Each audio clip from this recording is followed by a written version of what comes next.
Alors ce matin, nous allons laisser le Seigneur Jésus-Christ nous définir ce que c'est qu'un chrétien, ce que c'est qu'un vrai disciple et un vrai chrétien. Donc, le véritable disciple ou vrai chrétien selon Jésus-Christ. Non pas selon moi, non pas selon toi, non pas selon la conception religieuse, non pas selon le monde. Parce que quand j'avais une Bible et que je fréquentais une dénomination, les autres m'appelaient chrétien. Ils m'appelaient chrétien, mais pas chrétien selon Jésus-Christ. Et ce matin, le Seigneur va nous montrer trois nécessités que je considère trois nécessités absolues. Ce ne sont pas des nécessités relatives, ça dépend. Non. La première nécessité, c'est la nécessité d'être un disciple baptisé en Christ. La deuxième nécessité, c'est la nécessité de vivre le but ou l'appel à suivre Jésus-Christ. Et la troisième nécessité, c'est la nécessité d'avoir un cœur engagé selon les conditions de Jésus-Christ. Frères et sœurs, baissons la tête et prions. Père, je te bénis, je te rends grâce. Tu es le Dieu qui a un plan, qui a une vision, qui a un rêve. Et Père, mon Dieu, tout ce qui émane de toi est noble. Et Père, ce matin, la vérité qui vient de toi est noble. Et Seigneur, mon Dieu, mon roi, nous voulons nous soumettre à cette vérité. Pour Seigneur, mon Dieu, Père, vivre selon toi et non pas selon notre propre conception. Voici le peuple qui est devant toi, dispose le cœur, utilise-moi comme un simple instrument, poussé par le Saint-Esprit, que ta parole soit prêchée ce matin, au nom puissant et glorieux nom de Jésus-Christ. Amen. La nécessité d'être un disciple baptisé en Christ. Allons-y à Matthieu 28, un passage que nous connaissons tous. Lisons à partir du verset 16. Il est écrit: notre Seigneur donne une dernière parole avant de monter au ciel. Donc ce que Jésus dit est très important. Les 11 disciples allèrent en Galilée, sur la montagne que Jésus leur avait désignée. Quand ils le virent, ils se prosternaient devant lui, mais quelques-uns eurent des doutes. Jésus s'étant approché, leur parla ainsi: tout pouvoir m'a été donné dans le ciel et sur la terre. Allez, faites de toutes les nations des disciples, les baptisant au nom du Père, du Fils et du Saint-Esprit, et enseignez-leur à observer tout ce que je vous ai prescrit. Et voici, je suis avec vous tous les jours jusqu'à la fin du monde. Frères et sœurs, Jésus s'adresse à 11 disciples. Et nous savons que la Bible mentionne ici 11 disciples. Alors que ces 11 disciples, ce sont aussi des apôtres. Pourquoi la Bible n'a pas écrit Jésus s'adressa aux 11 apôtres? Mais Jésus, le passage qui est écrit ici, c'est Jésus s'adressa aux 11 disciples. Frères et sœurs, avant d'être apôtre, il faut être disciple d'abord. Ils étaient apôtres, mais avant tout, ils étaient disciples. Mais aujourd'hui, on peut se faire appeler apôtre sans être disciple. On peut se faire appeler pasteur sans être disciple. On peut se faire appeler évangéliste, apôtre troisième dimension. Oui, mais sans être disciple. Parce que être disciple est plus important que tout. Ce qui est déterminant, c'est être disciple. Les responsabilités, les niveaux de responsabilité, on peut les avoir, mais si tu les as et que tu n'es pas disciple, alors cela ne sert à rien. C'est pour cela que dans cette église, tout le monde est disciple. Et même avant d'être évangéliste, tu es un véritable disciple. Et je s'adresse à ces 11 disciples. Et frères et sœurs, il leur fait connaître sa grande vision pour les nations. Quelle était la vision de Jésus-Christ? C'est que toutes les nations deviennent des disciples. Faire de toutes les nations des disciples. Voilà la vision de Jésus-Christ. Et c'est ça aussi la vision des églises chrétiennes à travers le monde entier. Et nous savons que une des convictions de base, c'est le rêve de l'évangélisation des nations en notre génération. Cela est conforme à la vision de Jésus-Christ. Et Jésus ici dit à ses disciples, frères et sœurs, non seulement il leur communique, mais il montre sa volonté. On dit, Jésus veut que toutes les nations deviennent des disciples. La volonté première de Jésus-Christ, pour tout être vivant, ou pour tout être humain sur la terre, c'est que tu deviennes son disciple. Avant que tu ne deviennes autre chose, avant que la société ne veuille que tu deviennes autre chose, avant que tu ne partes à l'école pour devenir autre chose, la première volonté de Dieu, et qui est la volonté de Jésus-Christ, c'est que tu deviennes disciple de Jésus-Christ. Et frères et sœurs, il faut épouser cette volonté. Et quand tu es disciple, c'est que tu as épousé la première volonté de Dieu pour toi. Et en même temps, Jésus leur communique la mission d'un disciple. Il dit, allez et faire des disciples. Donc le commandement qui est donné ici aux 11, c'est de faire des disciples. Parce que la conviction de Jésus, c'est un disciple fait un autre disciple. Et c'est ça notre conviction. C'est pour ça que nous sommes dans le royaume de Dieu. Et frères et sœurs, c'est un privilège d'être dans ce royaume. Et si nous sommes convaincus que nous sommes dans le royaume, alors nous devons vivre les convictions du royaume. Pourquoi le Seigneur est-il allé à la croix? Pourquoi le Seigneur Jésus a laissé son trône, la gloire du ciel, prendre la forme humaine pour venir sur la terre pour un seul but, faire des disciples? C'est le but pour lequel Jésus est venu sur la terre. C'est le but pour lequel Jésus est allé à la croix. Voilà pourquoi la croix est au centre du véritable évangile. C'est pour ça, frères et sœurs, que Jésus est allé à la croix. Ce n'est pas pour autre chose. Ce n'est pas que pour que tout le monde devienne riche sur la terre. Ce n'est pas que tout le monde se marie. Ce n'est pas que tout le monde ait la prospérité de la terre. Mais pour un seul but, c'est que chaque personne pour qui Jésus est mort à la croix devienne un disciple de Jésus-Christ. Pourquoi Jésus, ressuscité, monté au ciel, assis à la droite du Père, qu'est-ce qu'il aimerait voir sur la terre des hommes? Jésus aimerait voir des disciples en train de faire d'autres disciples. C'est ce qui réjouit le ciel et réjouit le cœur de Jésus-Christ. Quand il prend son regard, et frères et sœurs, nous sommes convaincus de ces choses. Et si nous sommes convaincus de ces choses, nous devons les pratiquer. Mais qui sont ceux qui ont été appelés chrétiens pour la première fois dans la Bible?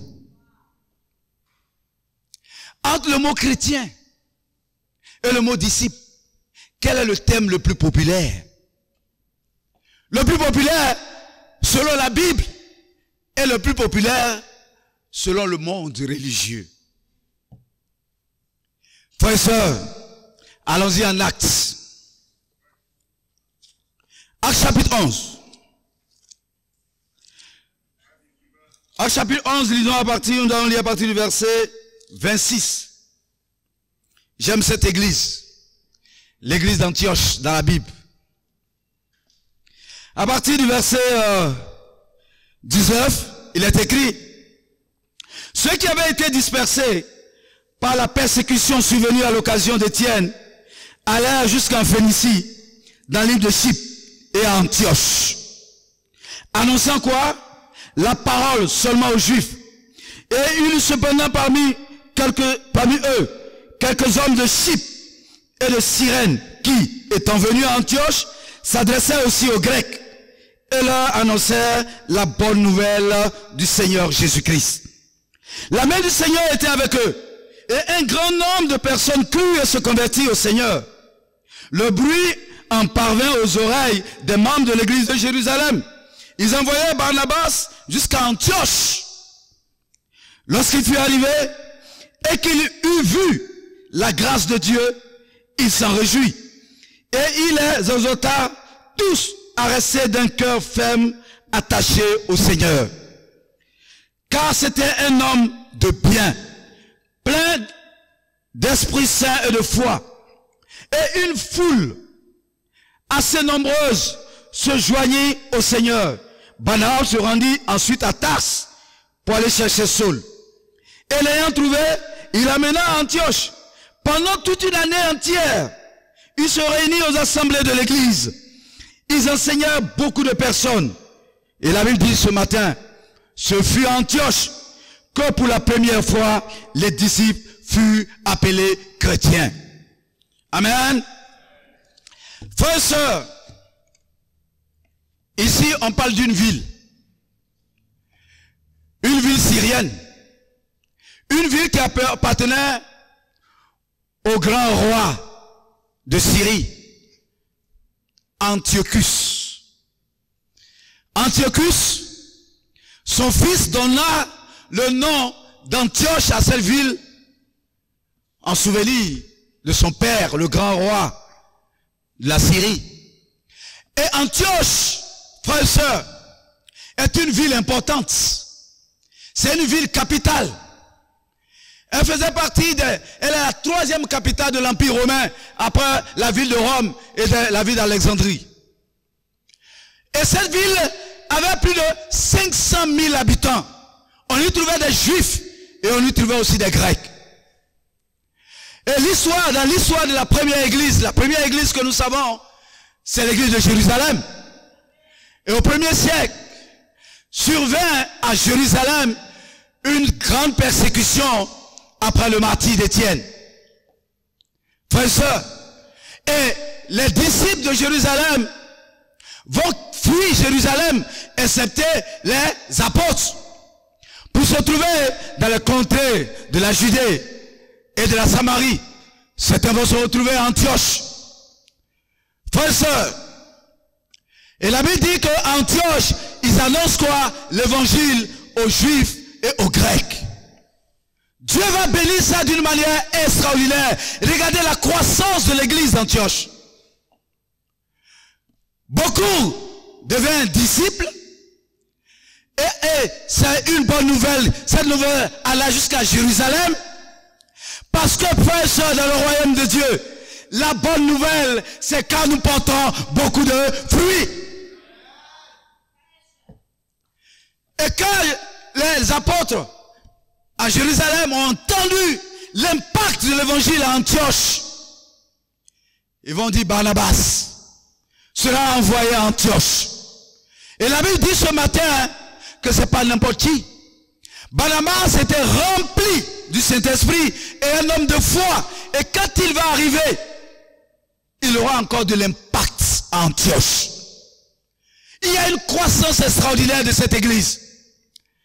Et après aussi, l'impact de Barnabas, il dit non.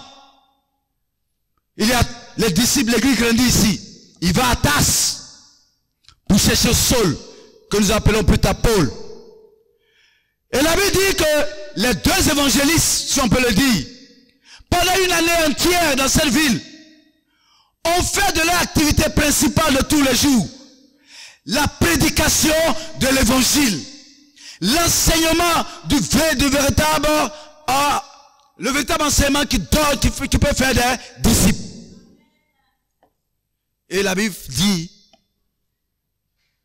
ce fut pour la première fois dans la ville d'Antioche que les disciples de Jésus-Christ furent appelés chrétiens. Frères et sœurs, en même temps que la Bible parle de première fois que les disciples furent appelés chrétiens, c'est aussi la première fois que le mot chrétien est mentionné dans la Bible. Et le mot chrétien, frères et sœurs, est employé 3 fois dans la Bible, apparaît 3 fois dans la Bible. Non seulement en Actes chapitre 11, verset 26, 1 Pierre 4, verset 16, et en Actes 26, verset 28. Agrippa disait, Paul, de peu tu vas me persuader de devenir chrétien. Frères et sœurs, c'est mentionné. Mais, qu'est-ce que nous savons? Le mot disciple, dans le Nouveau Testament, est mentionné plus de 270 fois. Donc, quel est le thème qui est le plus populaire dans la Bible? Aisément, nous comprenons que c'est le mot disciple de Jésus-Christ. Mais, selon les hommes du dehors, en dehors du royaume de Dieu, quel est le thème qui est le plus populaire? Sortons tout à l'heure, demandons à quelqu'un, qu'est-ce qu'un disciple? Il n'a pas de réponse à te donner. Mais tu demandes qu'est-ce qu'un chrétien, il aura quelque chose à te dire. Dans le monde religieux, en dehors du royaume de Dieu, le mot chrétien est le plus employé. Mais ils emploient ce mot-là. Mais comme ils n'ont pas la connaissance biblique, au point où, quand ils utilisent le mot chrétien, ils ne savent même pas qui la Bible appelle chrétien. Qui la Bible appelle chrétien, ils ne savent pas ça. Ils sont des chrétiens. Frères et sœurs, le Seigneur dit, allez faire des disciples, de les baptiser et de leur donner l'enseignement. Les enseigner à obéir. Et un disciple, moi je pensais qu'il était disciple aussi. Non, je me fais appeler chrétien. Parce que j'ai reçu le baptême par aspersion. Depuis la classe de CE1. Oui. Aussi je me faisais appeler, moi-même, je m'appelais chrétien et les autres aussi m'appelaient chrétien. Parce que j'avais une Bible. Je lisais ça de temps en temps. Où on me voit par moment aller dans telle dénomination. Quand on dit les chrétiens, nous tous on lève la main. Mais parce qu'on ne sait pas qui la Bible appelle chrétien. Qui est chrétien selon Dieu? Qui est chrétien selon Jésus? On est chrétien selon le modèle qu'on a vu. Quand tu es né là, le modèle que tes parents t'ont donné là, le modèle que les autres t'ont montré là, c'est ça, tu bâtis sur ça pour dire que je suis chrétien. Mais ce matin, laisse Jésus définir qu'est-ce qu'un véritable disciple et un véritable chrétien. Cela est mentionné dans les Écritures. Et frères et sœurs, moi aussi, comme je le disais, mais jusqu'à ce que on enseigne avec moi, qu'on étudie la Bible, et je sais que non, j'étais pas chrétien. J'étais pas disciple, donc j'étais pas chrétien. Disciple d'abord. C'est pour ça que dans ce royaume on se réjouit. Quand on est étudiant, on dit il est disciple étudiant. Parce que un étudiant disciple, il y a une différence. Il est disciple marié, disciple célibataire. Mais un célibataire disciple, il y a quand même une petite différence. C'est une question d'engagement. C'est une question de priorité. Quand on met disciple, quand on dit non, je suis disciple médecin, disciple pharmacien, tu montres là tout de suite que ce qui est important à tes yeux, ce qui est prioritaire, ce qui est ton identité, ce qui est ta position en Christ, et qui est plus important à tes yeux, c'est être disciple de Jésus-Christ. Frères et sœurs, nous savons que dans cette église, nous avons cette profonde conviction. Et le mot chrétien, ça veut dire petit Christ, comme le Christ. Et c'est parce que les disciples d'Antioche vivaient la conviction du Christ, avaient la priorité du Christ, que les gens disent, voici les petits Christ. Cela fait comme Jésus, comme le Christ. Chrétien veut dire comme le Christ. Quand j'étudie, je dis, chrétien veut dire comme le Christ. Je dis, est-ce que ta manière de vivre, ta manière de faire les choses, c'est comme le Christ? Voilà. Et frères et sœurs, c'est un beau nom. C'est l'un des beaux noms chrétiens. Malheureusement, certains prennent ce nom-là sans le mériter. C'est l'un des plus beaux noms dans la Bible, chrétien. Même si c'est un surnom que les païens, la population d'Antioche a donné aux disciples. Mes frères et sœurs, c'est un beau nom. Et ce matin, sens-toi privilégié, honoré d'avoir ce beau nom-là, d'être appelé disciple ou chrétien. Frères et sœurs, il y a nécessité d'être disciple de Jésus-Christ. Parce que, quand vous lisez en Actes 4, verset 12, qu'est-ce que la Bible dit? Sur la terre, Dieu n'a pas donné un autre homme par lequel on doit être sauvé. Le seul homme qui donne le salut s'appelle Jésus-Christ de Nazareth, le Fils du Dieu vivant. Donc si quelqu'un n'est pas disciple de Jésus-Christ, il ne sera pas sauvé. C'est ce qu'il faut montrer. Et c'est ce que nous devons dire, doit nous convaincre davantage que c'est un privilège d'être disciple. Parce que si tu n'es pas disciple de celui qui donne le salut, mais tu es le disciple de quelqu'un d'autre, d'un autre prophète, d'un autre homme, qui lui-même a besoin d'être sauvé, alors tu n'es pas encore sur la voie du salut. C'est Jésus qui donne le salut. Voilà pourquoi nous devons être fiers d'être disciples de celui qui donne le salut. Frères et sœurs, donc chrétien, disciple de Jésus-Christ, et c'est celui-là qui sera sauvé. Frères et sœurs, Jésus a dit en Jean 14, verset 6, quoi? Je suis le chemin, la vérité et la... Bon, si tu n'es pas disciple de Jésus-Christ, tu es sur quel chemin? Le chemin qui mène à Dieu s'appelle Jésus-Christ de Nazareth. Donc le disciple est sur la voie qui mène à Dieu. Jésus est sur la vérité.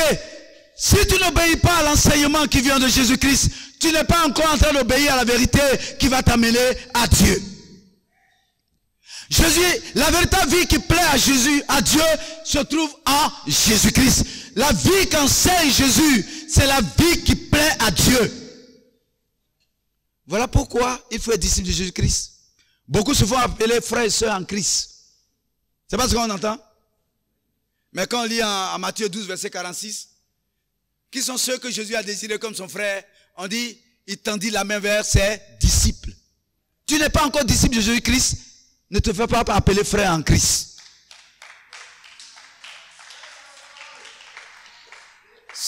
Bon, à quoi sert qu'on s'appelle frère en Christ, alors que le Seigneur lui-même ne te considère pas comme son frère? Sœur en Christ, mais le Seigneur lui-même, il ne te considère pas comme sa sœur. Il y a une nécessité absolue d'être disciple de Jésus-Christ pour que le Seigneur te considère comme son frère. C'est pas parce que tu viens à l'église que tu es devenu frère de Jésus. C'est pas parce que tu chantes. C'est pas parce que tu danses. C'est pas parce que tu as des responsabilités que tu es devenu frère ou sœur de Jésus. Il faut être son disciple. C'est une nécessité absolue. Et frères et sœurs, donc nous voyons cette nécessité-là. Se repentir, se faire baptiser en Christ, pour que le Seigneur même te considère comme son disciple. Deuxième nécessité, la nécessité absolue de vivre le but ou la raison de l'appel à suivre Jésus-Christ. Allons-y en Marc chapitre 1. Marc chapitre 1, à partir du verset 14.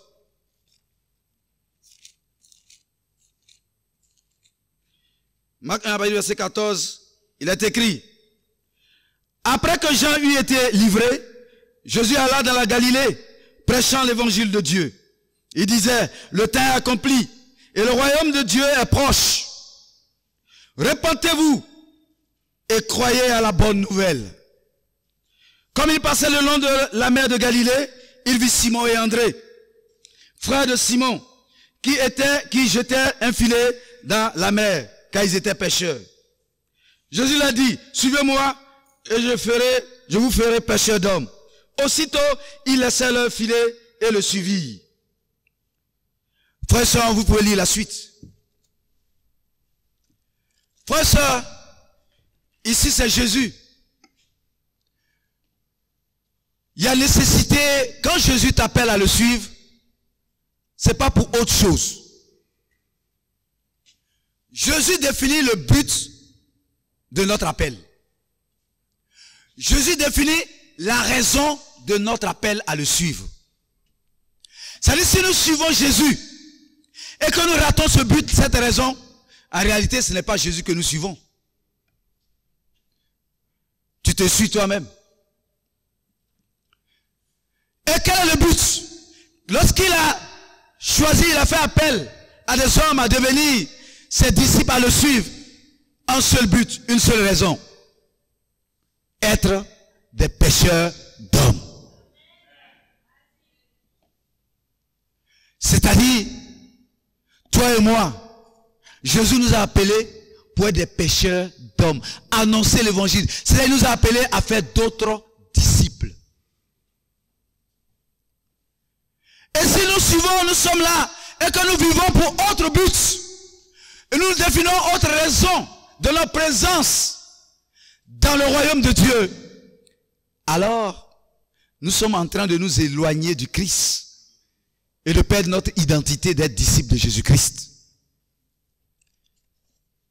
Es-tu conscient de ton appel?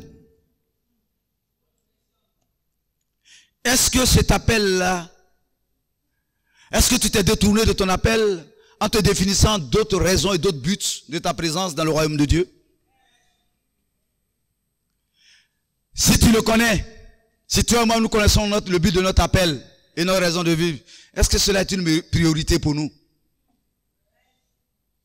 C'est ça? Oui, frères et sœurs, c'est un appel fondamental.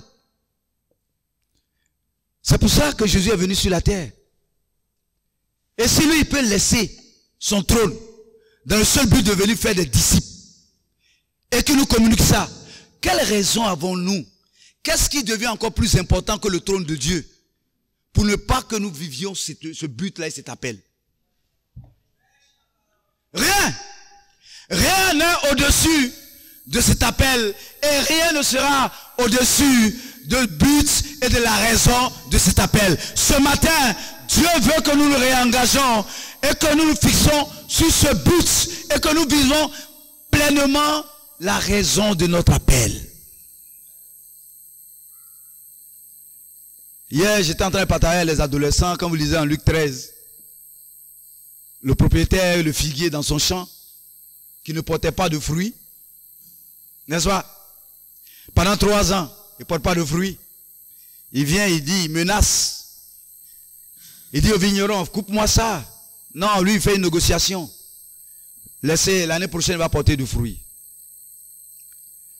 Le figuier, dans le champ de vigne, c'est toi le disciple, c'est l'image du disciple dans le royaume de Dieu. Tu es là pour porter du fruit. Ce qui donne la joie au Seigneur, c'est quand nous portons du fruit. Si nous ne sommes pas en train de porter du fruit, et nous sommes menacés. Nous sommes menacés. Ta vie est menacée. Ce que tu appelles bénédiction est menacé. C'est pourquoi tu ne veux pas vivre de l'appel est menacé. Parce que tu seras coupé. C'est-à-dire que tu n'auras plus de relation avec Jésus, le royaume. Mais tu es là, sans relation avec Dieu, sans le royaume. Et tu es coupé, tu vas sécher et tu seras brûlé. Donc, porter du fruit, vu son appel, c'est entretenir ton propre salut. Voilà pourquoi, frères et sœurs, nous devons être conscients de cela. Et il n'y a pas de disciples appelés à suivre Jésus sans être pécheur d'hommes. C'est où? Est-ce qu'il y a un disciple qui a été appelé ici par Jésus et qui lui a dit, toi, suis-moi sans être pécheur d'homme? Ça n'existe pas. Mais d'où vient le fait que certains vivent leurs appels et puis d'autres suivent l'assemblée?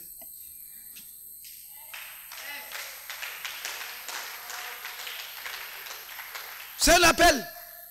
Et ce matin, si tu réalises, comme Galate le dit, si tu courais bien, tu vivais bien ton appel, mais qui t'a appris, qui t'a détourné de la vérité? Une telle influence ne vient pas de Jésus-Christ, mais cela vient de toi-même, du monde. Voilà pourquoi, frères et sœurs, nous avons tous besoin de repentance ce matin. Vivons l'appel. Évangélisons. Annonçons l'évangile, faisons des études bibliques et portons du fruit. C'est ce qui donne la joie. Je dis à mes enfants, quand tu as le bac, Dieu, ça ne donne même pas la joie à Dieu. Oui. Le jour où tu te maries, tu penses que les gens étaient joyeux? Aussi joyeux? Dieu même était joyeux? Non. C'est ta propre joie. Ça, c'est une bénédiction. Mais, ce qui donne la joie à Dieu, à Jésus, c'est quand nous portons du fruit. Je crois, comme Marx le disait un jour, je disais aux adolescents, si Dieu devait t'attendre pour être joyeux, ça fait combien de temps Dieu n'est pas joyeux? Ça fait combien de temps le ciel n'est pas en joie? Mais pendant ce temps, on rit. Je disais demain. Et puis vous riez. Tu es content, tu manges. Et puis le Seigneur n'est pas en joie, toi tu es en joie. Quand on a compris son appel, on cherche aussi à donner de la joie à Dieu. Donc frères et sœurs, donnons de la joie à Dieu dans nos églises de maison, dans nos régions. C'est pour ça que venir ici un dimanche sans porter de fruits, mais si tu retournes à la maison joyeuse, mais c'est que tu n'as pas compris. Quand nous venons ici et que on n'a pas donné de la joie à Dieu, mais pourquoi tu es si joyeux quand tu retournes à la maison? Tu es au contraire à être animé de la tristesse selon Dieu pour dire, je ne reviendrai plus de cette manière et je ne quitterai plus de cette manière l'assemblée. On doit porter du fruit. Amen. Frères et sœurs, la troisième nécessité, c'est la nécessité d'avoir un cœur engagé selon les conditions de Jésus. Pas moi mes conditions, pas tes conditions. Luc 9, verset 23. Luc 9, verset 23, un passage que nous connaissons. La Bible dit ceci.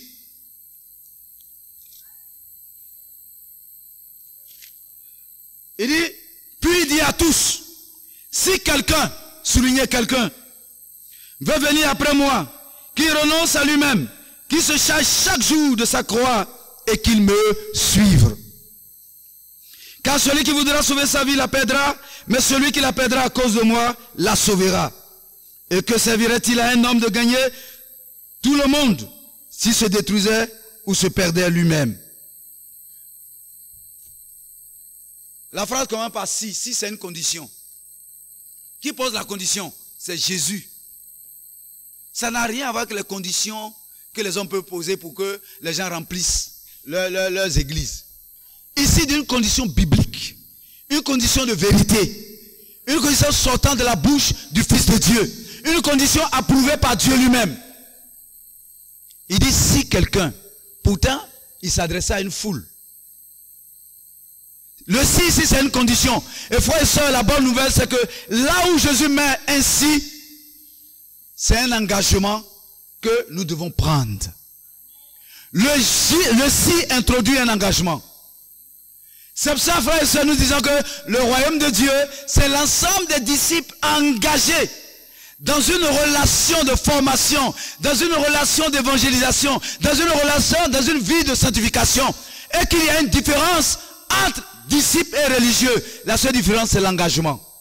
C'est parce que toi, tu as compris la condition. Et tu as pris au sérieux la condition. La condition de Jésus se transforme en engagement pour nous. Il s'adresse à la foule. Mais l'engagement est individuel, car il dit si quelqu'un, c'est un engagement individuel. Mais la vie chrétienne se vit ensemble. Mais l'engagement d'un disciple, c'est individuel. C'est pour ça que Jésus dit si quelqu'un fait intervenir ta propre volonté, si tu veux. Si tu veux être disciple de Jésus-Christ, si tu veux être sauvé, si tu veux être un vrai chrétien, quelle est la condition de Jésus? C'est renonce à toi-même. Le renoncement est une condition pour être un véritable disciple de Jésus-Christ ou un vrai chrétien.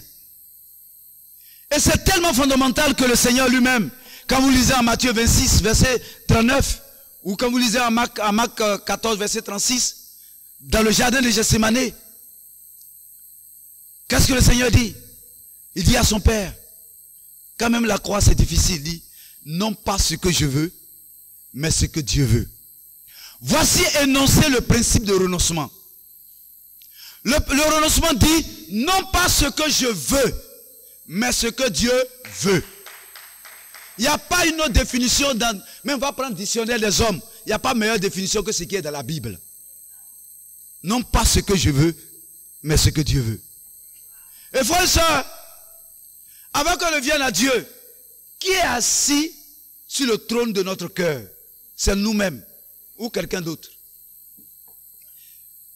Et quand tu veux devenir disciple, alors tu dois renoncer à t'asseoir sur le trône de ton cœur. Mais tu vas laisser Jésus-Christ s'asseoir sur le trône de ton cœur.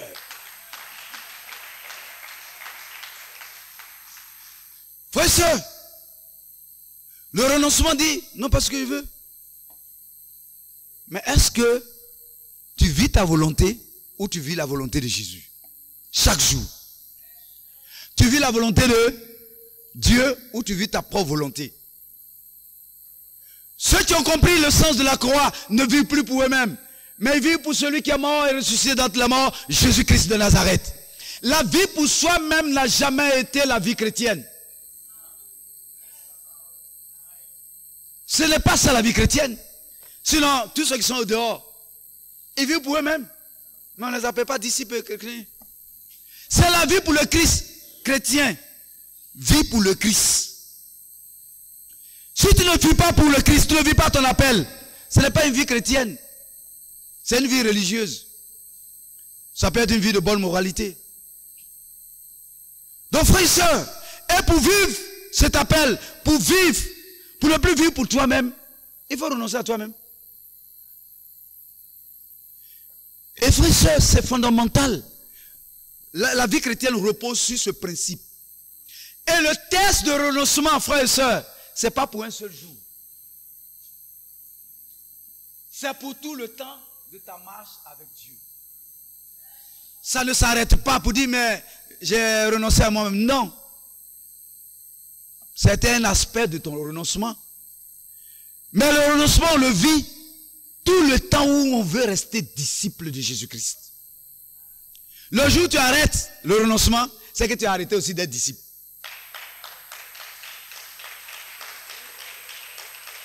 Et frère, ce matin, il a plu. Mais la pluie est une bénédiction. C'est une épreuve, c'est un test de renoncement. Je me suis levé matin, voilà, il pleut. Pleut même. On cherche taxi. Il n'y a pas de taxi. On commande Yango. On dit 8000. Je dis à mes enfants, peu importe le prix. Même si c'est 15 000. On va partir. Parce qu'à ce moment précis, ce qui compte pour moi, c'est l'intérêt du Christ, c'est de venir ici. 15 000 là, Ce que ça va me coûter, je ne calcule même pas ça. On l'appelle ici. Il n'y en a pas. On va s'arrêter un peu. Je dis, ah, pluie là, ce n'est pas malédiction. C'est bénédiction. Et chaque goutte qui va me mouiller sera comptée comme la bénédiction que Dieu veut me réserver. J'ai dit, ah, allons-y. Parapluie, vous savez, parapluie là, c'est juste la tête. Marie-France, ma fille Kelly, sous la pluie. Je marchais de chez moi pour sortir au goudron, sous la pluie. Et moi, frères et sœurs, quand je renonce à moi pour le Christ, ma joie est trop grande. Ça, c'est comme ça. Pour être joyeux, il faut vivre un renoncement pour le Christ. On marche, et puis je suis content. Naturellement, je fais sport. Marie-France, elle traînait dire, toi tu es jeune fille, moi je fais sport. Hein? On est mouillé. J'ai dit, ma seule chose, la chose que je ne voulais pas que ça soit mouillé. Frères et sœurs, c'est ma Bible et puis le cahier. Chaussures, ça n'a qu'à mouiller. Habits, ça n'a qu'à mouiller. Et quand vous renoncez à vous-même et que c'est agréable à Dieu, Dieu ne vous laisse pas tomber. Parce qu'on était en route avant qu'on arrive à aller MPT. Frère et sœur, mon fils Eliel, Dieu l'a déjà utilisé pour régler. Il a déjà commandé. La voiture est venue s'arrêter, pam, monter. Et nous sommes montés. Mais il a fallu qu'on réussisse ce test de renoncement. Frère et sœur, en temps de pluie, c'est le test de renoncement. Et cette église, chaque disciple doit pouvoir dire, je suis content, fier d'être mouillé pour Jésus.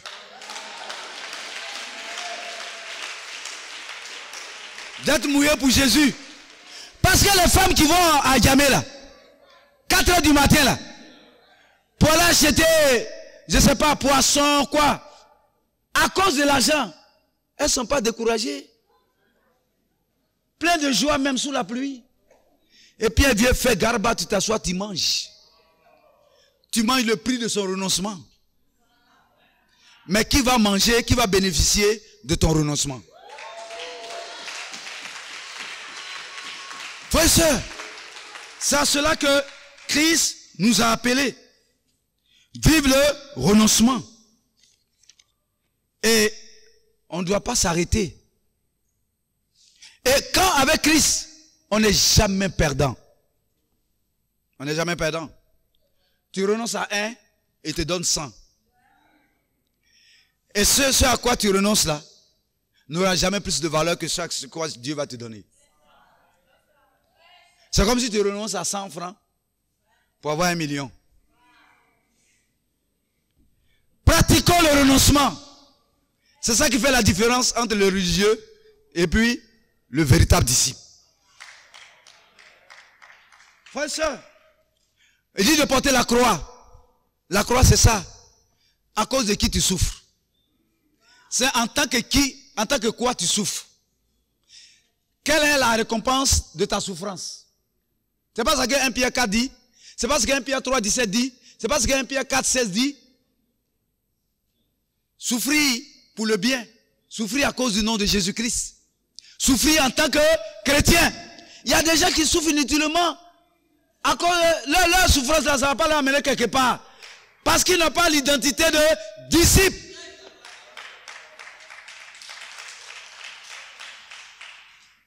Quand vous voyez sur les pancartes là, on met arrêtez de souffrir. Je dis bon, il faut bien définir ça.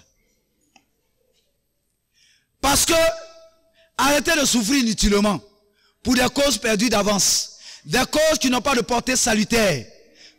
Arrêtez ça. Mais quand on est disciple, qui a dit que on arrête de porter? Au contraire, même tu charges ta croix. Ne souffre pas comme voleur, menteur. C'est pas ça. Mais il faut souffrir en tant que créé. Matthieu 5 dit, il y a une récompense qui t'attend dans le ciel. Mouillé pour Jésus, critiqué, maltraité, persécuté. Mais si c'est à cause de Jésus en tant que chrétien, réjouis-toi, mon frère, ma soeur. Frère, soeur. Et allons-y en Luc 14. Luc 14, à partir du verset 25. Jésus parle toujours. La Bible dit ceci, à partir du verset 25 jusqu'au verset 33. Il dit, de grandes foules faisaient route avec Jésus. Il se retourna et leur dit, si quelqu'un vient à moi, et s'il ne hait pas son père, je préfère la version préférée ou aimer plus. Parce que quand on dit haïr, certains voient ça dans le sens propre. Ah? Donc il faut détester, haïr. On sait que haïr c'est un péché. C'est pas dans ce sens. Donc comprenez plutôt préférer ou aimer plus. Donc si quelqu'un aime son père, je préfère ça, aime son père, sa mère, sa femme, ses enfants, et ses frères, et ses soeurs, et sa propre vie, plus que moi, il ne peut être mon disciple. Et quiconque ne porte pas sa croix et ne me suit pas, il ne peut être mon disciple. Ça, j'insiste dessus. Ne peut être mon disciple. Car lequel de vous, s'il veut bâtir une tour, ne s'assied d'abord pour calculer la dépense et voir s'il a de quoi la terminer. De peur qu'après avoir posé les fondements, il ne puisse l'achever et que tous ceux qui le verront ne se mettent à le railler, se moquer de lui. En disant, cet homme a commencé à bâtir, mais il n'a pas achevé. Ou quel roi, s'il va faire la guerre à un autre roi, ne s'assied d'abord pour examiner s'il peut, avec 10 000 hommes, marcher à la rencontre de celui qui l'attaque avec 20 000. S'il ne le peut pas, tandis que cet autre roi est encore loin, il lui envoie une ambassade pour demander la paix. Ainsi donc, quiconque d'entre vous ne renonce pas à tout ce qu'il possède ne peut être mon disciple. Un jour, quand j'étudiais la Bible, quelqu'un dit, mais les conditions de Jésus là sont difficiles. Mais on ne nous a jamais dit ça. Mais je dis, mais c'est vrai. Parce que les autres font du remplissage d'église.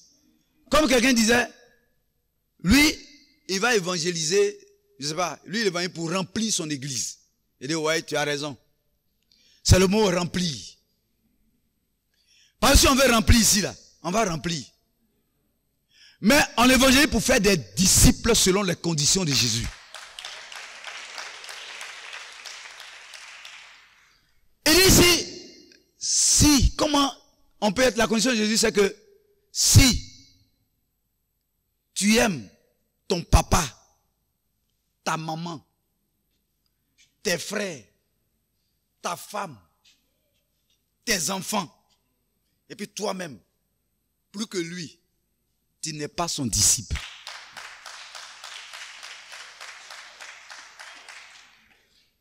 Et frère et soeur, ça c'est une vérité. Quand nous avons vu les 7 ruses, la 3e rue, l'orgueil, le projet de Satan c'était quoi? De prendre la place de Dieu, de se faire l'égal de Dieu, ou de supplanter Dieu. Aujourd'hui, est cette confusion profonde. La chose ou la personne qui prendra la place de Dieu dans ta vie est cette chose ou cette personne qui va te faire tomber ou qui va t'amener à arrêter d'être disciple de Jésus-Christ.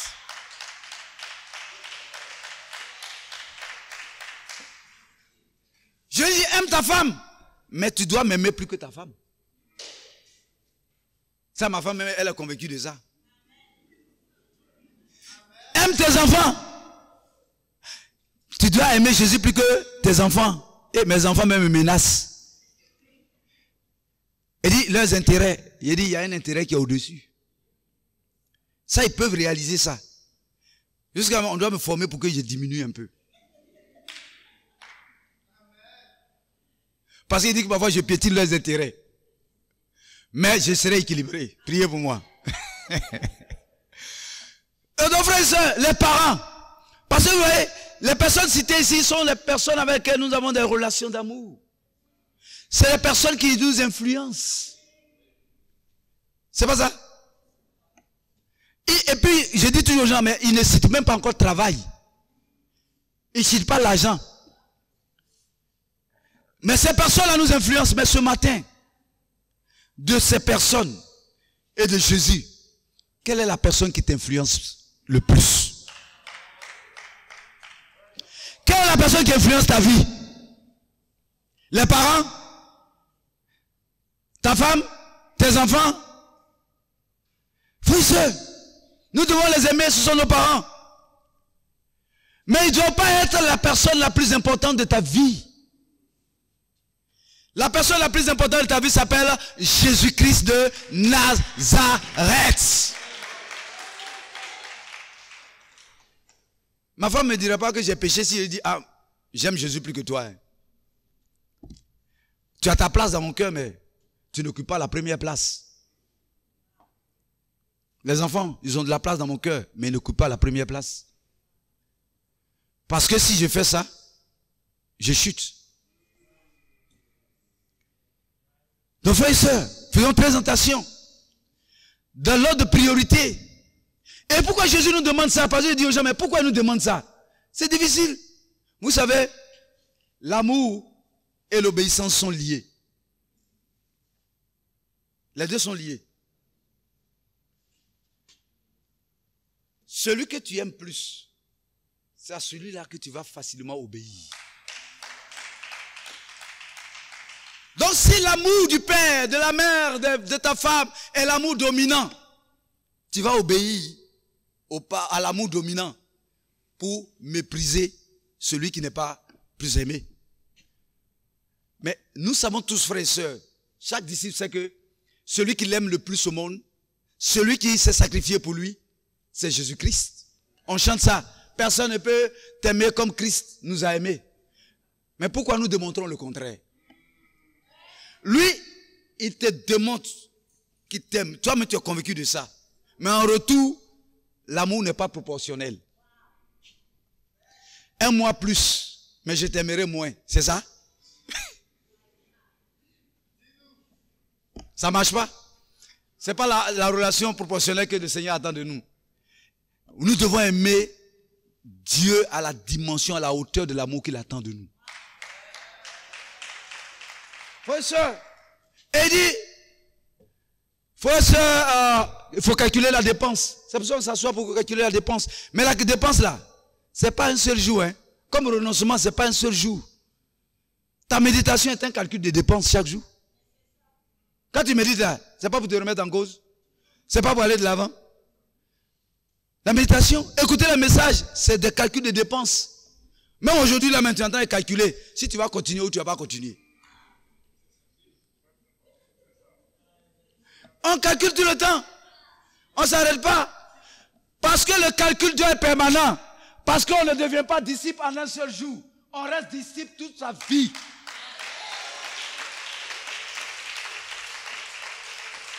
On reste disciple toute sa vie.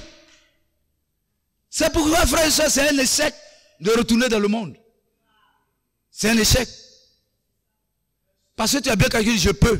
J'ai les moyens, j'ai la foi, j'ai les frères et sœurs. Oui, j'ai la formation, j'ai tout. Je suis dans le royaume de Dieu. Je dois réussir ma vocation de disciple. Vous savez, quand tu roules dans le monde, tu n'es plus heureux. Le diable te dit, veille, tu es revenu.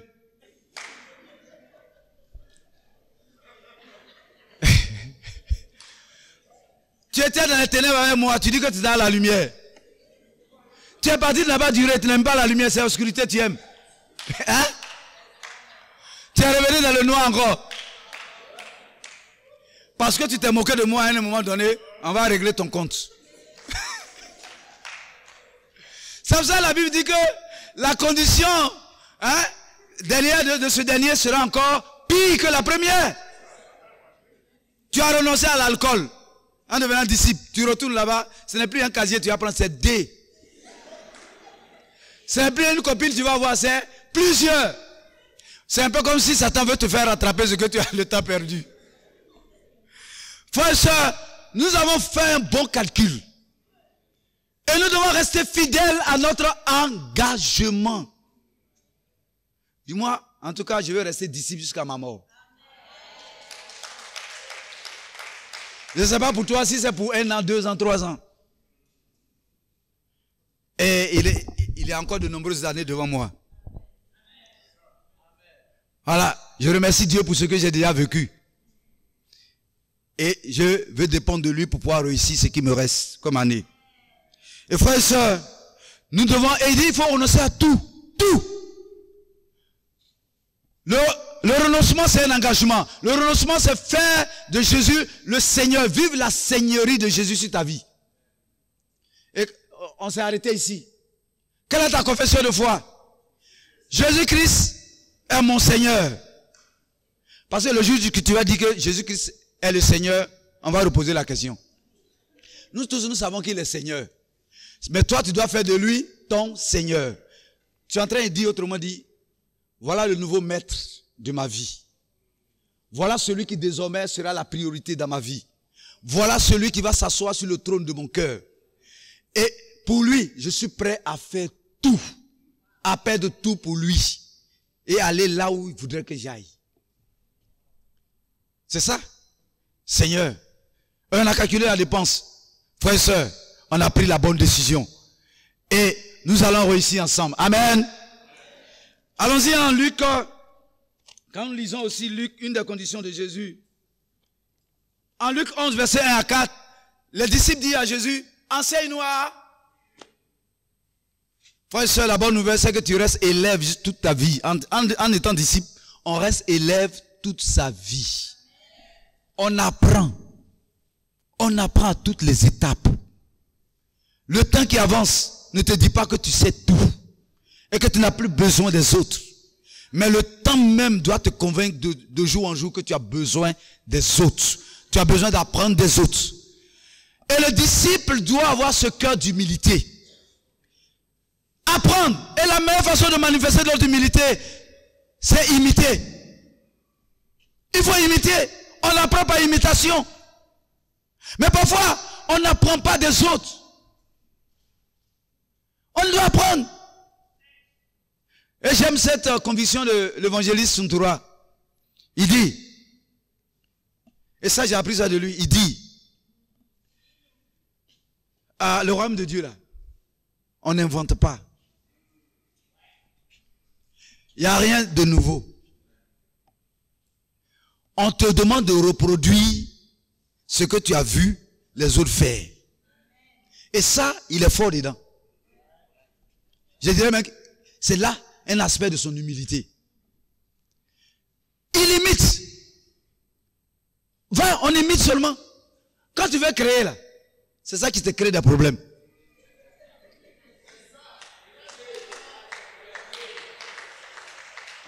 Et moi, c'était une de mes faiblesses. Depuis le lycée, tout ça, j'aime découvrir moi-même. Je ne vais pas apprendre. Je me dis que quand je découvre, ça reste plus que quand on m'enseigne. Mais dans le royaume de Dieu, le système de valeurs a changé. Le standard a changé. Le cœur de disciple, c'est le cœur qui veut apprendre. Apprenons des uns des autres. De ta formatrice, de ton formateur, de ton dirigeant.